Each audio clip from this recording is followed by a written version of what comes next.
tankujem v Chorvátsku a teraz vám urobím porovnanie, ako išli hore nafta a benzín od februára a medziročne od minulého roka.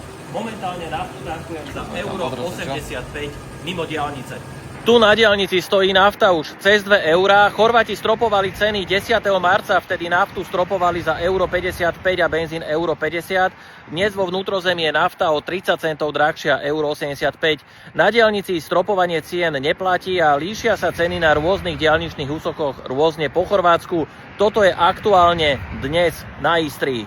Slovinci tiež majú čiastočnú reguláciu. Mimo diaľnic diesel Shellka 1,8. Oproti konkurencia cena je presne rovnaká, ale Slovinci pred približne 3 týždňami prijali opatrenia síce, že fyzické osoby môžu tankovať denne 50 litrov, právnické, čiže napríklad poľnohospodári denne 200 litrov nafty. V Slovinsku na diaľnici je cena nafty približne 2,05. Minulý rok v lete som v Chorvátsku tankoval za 1,38. Tento rok za euro 85, teda rozdiel je 47 centov na litri. Dokonca ešte približne pred 1,5 mesiacom, začiatkom februára, som tankoval o 40 centov lacnejšie v Chorvátsku. V Chorvátsko jazdím asi 10 krát ročne, hore dole to mám 1400 km, pričom spálim asi 100 litrov nafty. Tá cena sa mi oproti minulému roku predlážila približne o 45 až takmer 50 euro. Viacero známych, ktorí v Chorvátsku prenajímajú, mi avizujú, že celkovo kvôli kríze si už teraz veľa ľudí rezervovalo apartmány na leto, že už sú teraz vybukovaní.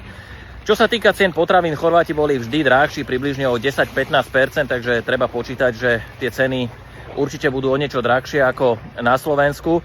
No uvidíme, ako sa situácia vo svete vďaka kríze a konfliktu na Blízkom východe bude vyvíjať, pretože viacero ľudí ruší práve letecké dovolenky, pretože aj ceny leteniek pravdepodobne pôjdu hore.